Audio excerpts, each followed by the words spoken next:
Good afternoon, everyone. Dr. Jacqueline King here, and I am with the lovely Pastor Riva Watkins. And as promised, we said we were going to come on and have a little chit chat with the ladies. How you doing, Pastor Riva? I'm great, Dr. King. I'm excited to be with you to talk to the ladies of BWE. We're gonna have a good time today. Absolutely, absolutely. So we'll let them fill up the room. Come on in, share the broadcast. Let everyone know that the queens are on, and we're going to be talking girl talk, empowering you, giving you some nuggets. And what we said we were going to focus on today was how women are making out in the pandemic, post-pandemic. And so I know that you have a lot of women in your church, in your ministry. What's the buzzword where you are? So here in Orlando, many of you know our governor is a little bit different as it relates to mask mandates and protection and things like that. So some churches still have not entered the sanctuary yet. Their sanctuary. A lot of ministries across the United States have started church again in person. So we're virtual still as well. We were virtual before, then we came back in, and now we're going to go start in person in October. So it's still a feeling of heaviness at times, dealing with not being able to meet, and a lot of times with women, because of our responsibilities, as you know, Dr. King, you raise your children, you are a powerhouse in yourself, but being able to carry those multiple hats and responsibilities, and then on top of it, being safe, it does cause a little bit of mental anguish. And if you're not careful to check yourself, you can find yourself in a downward spiral. And so I think it's great that we're coming on today to make sure that everyone is in a place of mental health and a place of encouragement to be strong during this post-pandemic, coming out of it, and not be battle fatigued. Yeah, I agree. And of course, both of my children are grown. But one of the things that I'm hearing is that women are struggling. They were struggling with trying to be a teacher and a mom and all of that. What do you hear about that? I can't even imagine that. Yeah, my kids are grown as well. So I just know how it was when they were younger. It was difficult. But during the pandemic, it's been really difficult because women are working full-time jobs. Then a lot of times they have to print the paperwork out. They have to be the teacher. They have to go over the exams. And so they are literally exhausted trying to carry all of that weight. And you want your child to succeed. So you're going to give it your best. And then when you don't even understand the problems or the answer, now you have to find yourself studying in order to teach your child. And it's been very difficult, not only for the teaching part, but then also for care. What do you do when you have to go to work, but now your children need someone to babysit them or care for them during the day?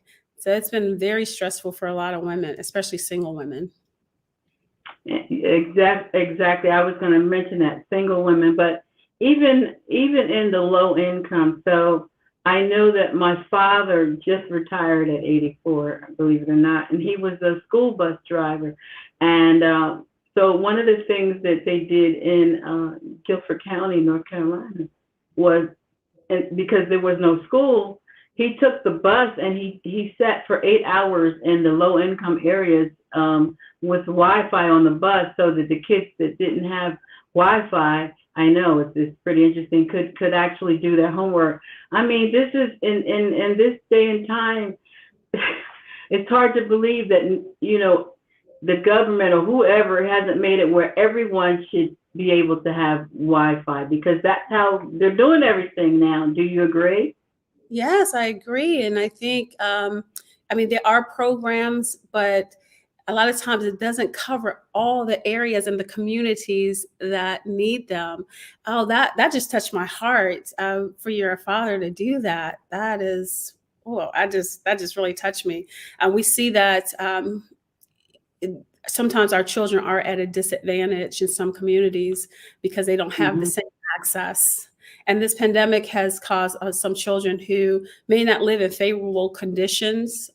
Parents, they might be abusive uncles or maybe some alcoholism or whatever it is, and they're stuck in that environment for an extended period of time, not able to leave, where school was a place of a respite where they can leave and get out, get their energy and come back and just go back out again. And so even in that, for our children, as well as parents, it does cause even more mental issues. And one of the things that, Dr. King, that I'm very strong on, even at our church, we have a mental health department ministry.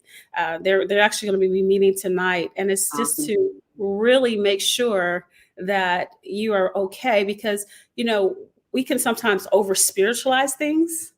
And sometimes it's not a demon, right? It's not a spiritual oppression. Sometimes it's really mental, and it's just a health. Sometimes you just need guidance to walk through situations. And so even with our children, they need an avenue where they can walk through their feelings, their anxieties. They're seeing pandemic, they're seeing terrorism, they're seeing death all around them. And so they need a place where they can actually talk. And hopefully parents would be able to do that. But if not, to make sure that they do get that help.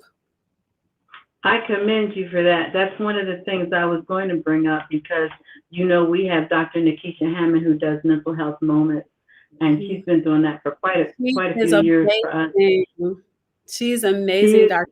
King. I love. We are blessed.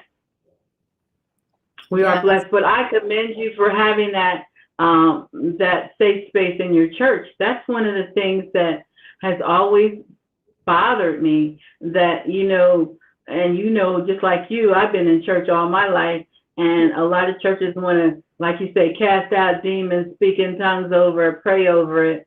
So what are your feelings? Should all churches have that?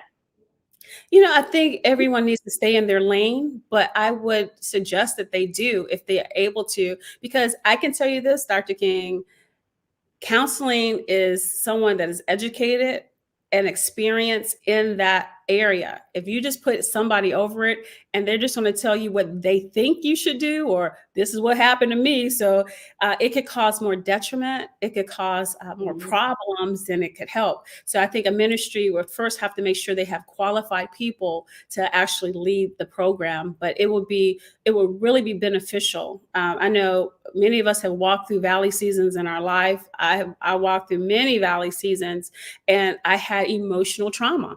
Now, I love God and I praise him, but oftentimes I would suppress my emotional trauma and just worship God, and then suppress my emotional trauma and still worship God. But God never wants us to do that. He wants us to be transparent, and he wants us to release it to him so that we can be delivered from it. And the mental health aspect of it is releasing it. Once you can release it and then allow God to then work in you, that's the proper way of doing it. But let me tell you, if you don't deal with it now, it will deal with you later. That's for sure. I agree. So, even if you don't have a mental health professional on staff, Dr. Hammond has talked about it many times. You can always bring one in from the outside, and it doesn't have to be like every week, every month. It could be periodic. And now they have telehealth. There's really no excuse for not getting help now, when you can turn on your phone or your computer or your tablet and somebody is right there. So that, we're not just here to talk about the bad things, but we're here to provide some solutions. These are really viable solutions that not only the churches and the schools and, individuals can use. If you have healthcare, and then that's a whole nother story. If you have healthcare, you can get a mental health professional online, and a lot of times it's the stigma. People don't want anyone to know that they're going into the office or whatever. So the pandemic has made this really a simple process. Would you agree? I do. And especially in our communities, that stigma sticks very strongly from the time we were younger all the way up until now. So it's like, what's wrong with you? Like you said, it's either go to church or you're not crazy. And so mention what you said, get somebody to come in that can do it, because that's how we started. We were in a storefront at the time when my church was smaller, and Joey Johnson from Ohio, Bishop Joey Johnson, he specialized in grief counseling. He came in, he taught, he sent a facilitator to train our facilitators, and we were able then to minister to our people. But it took another ministry. And that's what I think is very important in this time, even as BWE comes together. You know, we're bringing, ladies are all coming in from all socioeconomic backgrounds, different experience in life, different careers, but we're all coming together because we're better together. And that's one of the things why I love Orlando, at least in my circle. The pastors here, we come together and we are not in competition. We complement one another. And so if I have a need, that I can go to the pastor down the street and say, hey, it's really not about how many members you have or how many members this person have, but if you have some resources that I can utilize, I would like to either support you or maybe you can support me in it. And I think that if we as a community can have that kind of mindset, I think we will be so much further along. That's beautiful. That's beautiful. Yeah. And so I'm gonna digress, I guess. In the black church, that's what'd you say? Dr. King, when I met you, that's why you and I clicked, because when you started talking about how you like to connect people, how you like to support people that are doing something, it was just a matter of being a connector, being a unifier, because you were saying if ladies can come together, we're so much more powerful. And that's why you and I connected, right? Absolutely. And for me, I think I've been blessed in that I just never had that jealous thing. I never even understood it, honestly. Because I look at it like God has something for all of us. You know, I may know social media, you know, ministry, you know, someone else knows something else. But guess what? If we all come together, how empowering can that be? Right. You know, this, and that's why I love BWE, and not because God gave me the vision, because I see so many women all over the world, and they're not just Black women. They're coming on from Indonesia, the UK, Canada. They come from everywhere. And we embrace women all over the world. The name, and I like to say this, the name is what it is. It's not changing. But if you're comfortable, we welcome you in. That's just, it's a sisterhood. Because basically, I mean, even though our life experiences are different, basically we all want the same thing. Exactly. We want to have a nice place to live. We want our kids to be okay, have good schools. You know, make a decent salary, you know, worship freely. Pretty much, that's what we want. And it doesn't matter if you're green, purple, brown, or Black. That's, you know, and you're a Christian. Let me just put that on there. That's what you want. So why can't we all work together? Absolutely. And there is an anointing when there's unity. That's the key. People don't realize once you can come together. Talk about it. Right? It's like that's when the comes, that's when the doors open, when people work together in unity. And I believe that's why BWE is so favored, because you promote unity, you promote togetherness, and you always looking to see how we can do something to impact people in a positive way. And I think that's why BWE is so blessed. Well, I thank you, and to God be the glory. I say that God, I was the vessel that God chose to launch this ministry, but since then He's brought in some amazing women like yourself, and you know, I don't take it lightly. We do have some amazing men and women, actually the men, because we also have Black men in power, and they come on. The funny thing is they don't take a salary. Everybody thinks somebody's getting paid, but they do this because they know this is ministry. This is their reasonable service to come on live and to empower the men and women through the ministry of Jesus Christ. That's what we do. And we do it with graphics. And you know, I've gotten letters from people, I remember this one letter this lady wrote, and this was years ago, and she wrote me and she said BWE is a lifeline for her. She was in a wheelchair and she was on the third floor. She couldn't get out to go to church. And she said, I don't know what I would do if it wasn't for BWE. Lives are being changed. People are accepting Christ when they come online, because the Bible says to go out in the highways and byways. It doesn't say stay in the four walls of the church. Right. My thing used to be, how many times can you get saved? If you, I mean, you know, you going up to the altar every Sunday. Well, come on, let's go out and reach some other people. And that might be a little harsh because I'm not a pastor, but that's what I've always said. That is true. I mean, churches are incubators. So you come to church to get a confirmation of the word that you already have with your personal relationship with the Lord. And then you get an impartation to strengthen you so that you can go back out and minister and be in the marketplace and affect change. Because if we stayed in the four walls of the church 24/7, we're in this world, we're not of this world, but we have to impact the world. And that's what we're called to do. So I agree with you wholeheartedly. And I just think that the sisterhood, and I'm glad, and I will say I'm glad to partner with you and your husband on blackwomenempowered.net, because to me, the sisterhood, it's growing, and the women can come there and they can be themselves. They can share their blogs, they can share their ministry, they can share, you know, what they're working on, they can collaborate. They can get ideas. Women come in and say, I'm struggling with this. And the women just jump in and say, okay, here's what you can do here. I mean, it's a strong bond. That's why I push it daily, because if you're not a part of blackwomenempowered.net, you need to be in there. You do, because it's worth it.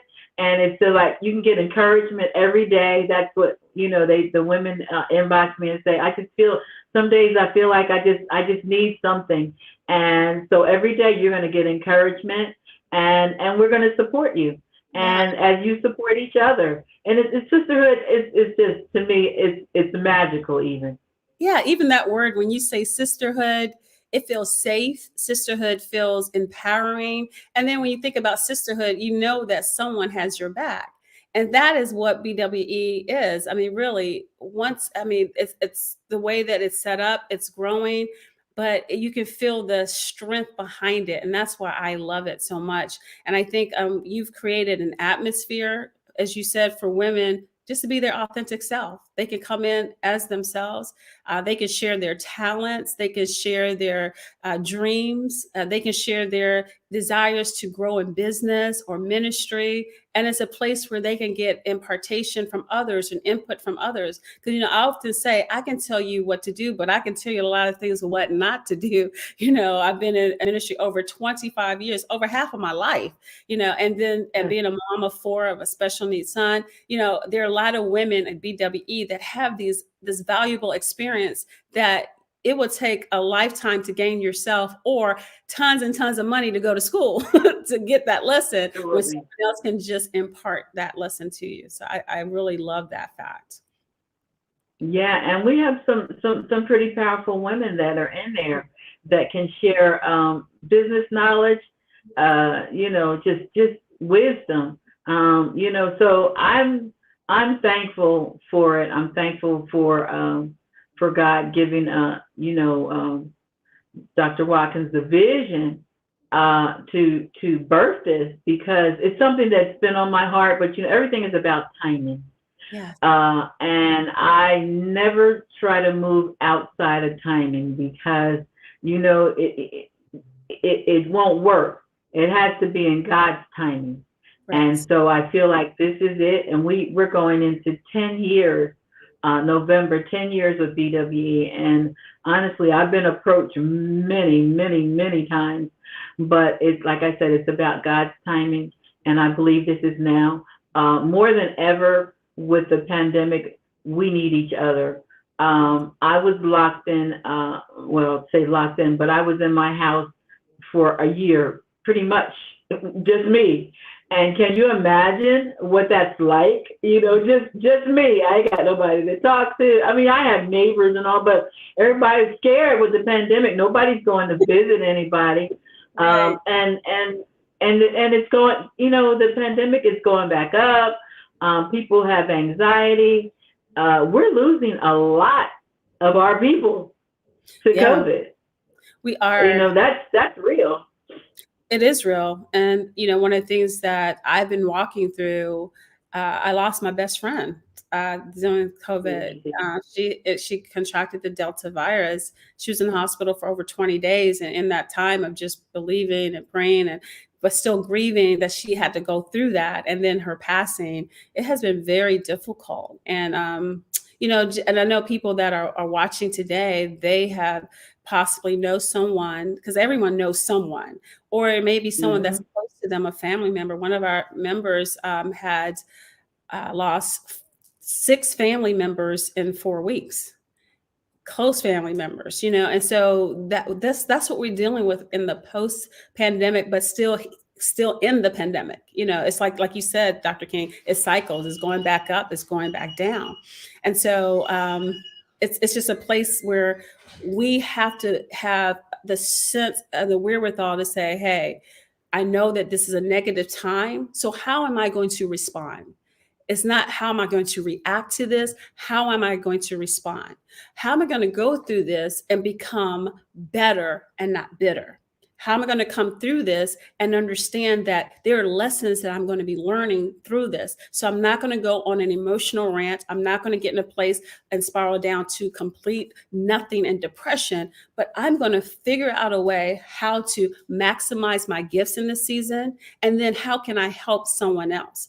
This is the key to breakthroughs in ministry, business, breakthrough in emotional fortification as far as who you are as a person, the authentic self. And many times we go through this rough patch, not realizing that God is also working some things in you, through you, to make it better for you when you come out. So how are you going to respond is the question. I love that. So I'm going to get deep on you because, like I said, we're both church girls. All right, So now. I know that a lot of church people are not getting the shot. Mm-hmm. And I mean, I don't know where to go with that. What are your feelings on it? So my feelings, I think that each person makes that decision themselves, but I would pray that they're thinking of the community at large. That would be my desire. That is just not for selfish reasons. I have been talking to many people who have gotten the vaccination and who have not gotten a vaccination. Now, I know why to get it, of course, because it keeps us. But the ones I couldn't understand was, okay, so why aren't you getting it? Some of them say because they don't know what's in the vaccine. And some people watching today are saying, I don't know what's in that vaccine. It could be something that's going to kill off Black people, brown people, yellow people, whoever. We don't know. That's what they're saying, because it was not FDA approved. Others think it's just a setup for the system. They don't mind getting the vaccine. It's not a problem, but they think they're setting up a system to gain intel, to gain information, to have Big Brother more in your stuff. So that's why they don't want to get it. Not because anything with the vaccine, they just don't like it being forced upon them. And so it's just so many, and this is not Democratic or Republic, the people that I'm talking to. It's just the sense of the vaccination is in the system is invading my personal life. So, it's just crazy. But for me, I know that I've seen people who had the vaccine and who didn't get a vaccine, and there's a drastic difference of mortality. Those that got the vaccine, mild symptoms, many who did not get the vaccine, severe and even death. Yeah, and that's the thing. But that statement, I don't know what's in it. That to me, that's kind of because we don't know what's in the flu shot. Mm-hmm. People have been taking the flu shot for years. We don't know what's in the shots that our kids are getting before they go to school, but it's mandatory. You have to do it. that's a really, really crappy excuse. I'm sorry. That's the way I feel. Yeah. You know, Mhm. it just is. And I think a lot of people, it stems from fear, because it's something that's global. Like, this is the first time that it's been global. Pandemics have happened in parts of countries and parts of segments of societies, even if it was a large segment, but it had never been actually global before. So a lot of people are moving out of fear instead of maybe common sense in some cases. Yeah, but then, I'm hearing that a lot of people, once they get it and they're like, you know, and actually I saw it on TV. There was a guy that had it, and he filmed a recording, and he said that he felt so bad. I don't know if you saw it, and he said that he was going to get the shot as soon as he got over. We never got over. He died. He was Oh, 29 years old. 29 years old. that's been a There statement. is no guarantee that you're going to get over it. No, it isn't. And a lot of people, when they go into the hospital, as you said, they're begging for the shot when they go into the hospital. And oftentimes And you it's too can't get it. You can't get it while you're in the middle of COVID. yeah, yeah. That's it's really sad. And as you said, it's touched our community in such a horrific way that I think some people are dull to it. There are many people, I don't know if you realize, Dr. King, that don't read the newspaper. They don't look at the news. They're not even aware of the statistics. And so their life may be just Instagram or Facebook or uh, social media, Mm. TikTok. And so they're not even aware of how drastic things are. And it's just amazing. If you don't have the knowledge, you will make the wrong decision. And so you can't go off of just what someone Social said. media. You can't. I mean, that is not valid. That is not confirmed. You have to research it yourself. And that's what I'm finding. Some of our community, they're not actually reading or doing the research themselves to find out what's really going on. And what does the Bible say? In all thy ways, what? Get knowledge, understanding. Okay? Yes, Understanding. understanding. And so when you understand, you know, and here's the thing I say about it, and I'm not like an advocate for the shot. Don't get me wrong. I'm not. They're not paying me or anything like that. But when you look at it at the percentage of people who are dying that didn't get it as opposed to who did get it, that's just common. I mean, it's right there in your face. You can't dispute that. That's real. Yeah, and I agree with you. I agree with you on that. I think that the statistics are there, and so, like I said, when you first asked, people have their reasons, and you can't.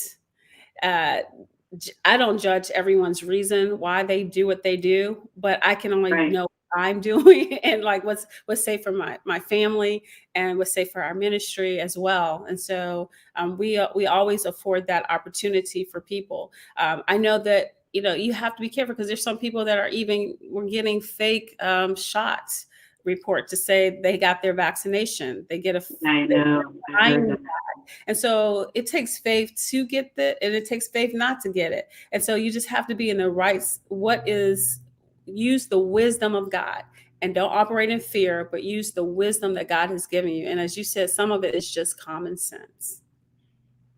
Yeah. Don't So overanalyze it. anyway, even if you do have the shot, to me, I wear my mask still. I know you do. I know when I saw you, yeah, because still, I mean, you're still red risk because now they're having these breakthroughs. Uh, you know, uh, so I encourage everybody to, if Not you, only wear the you know, mask, Dr. King, not only wear the mask, but stay healthy. Make sure you're taking your vitamins. Make sure you're exercising. Make sure you keep your immune system up. Keep them hands clean. That is one of the best ways also to counteract the virus. To keep all that mucus out of your body, the yeast and all that. And it's a way of gaining your health, but also staying strong in your immunity from these other variants that we're seeing. Absolutely, and I agree. It is important, and a lot of black and brown people are morbidly obese, Hmm. and so we already know that the virus attacks obese people at a high rate, and then you got the diabetes and the blood pressure and all of that other stuff. So yeah, if you can, I mean, I started taking it serious, and I recently lost quite a bit of weight myself. Because I mean, because most of the people in the pandemic they blew up. I started like cutting back because I don't want to be a statistic. And when your time has come, when it's here, it's here. But there are things that you can do, to stay safe or to help prevent, diseases and, getting sick, and even just plain old feeling good. Yeah, As you exactly. get older, it gets rough. I mean, trying to lose weight when you're in your 60s, girl, it ain't no joke. Yeah. All right. It's for real because your metabolism slows down. Yeah, you have to have So either extreme exercise to get that metabolism running, or eat a certain way to get your hormones in place. It's a lot of work. You remember there used to be time to lose weight. All we had to do was like run around the house. girl, I mean, like it would Wait, like, just fall off. it would just fall off, as you say, or miss a couple of meals. Hey, we were good, but now Some days are gone. yes, now you just look at the food and boom, it's there. So it's a whole One different. piece of cake, 10 pounds. That is so true. Yes.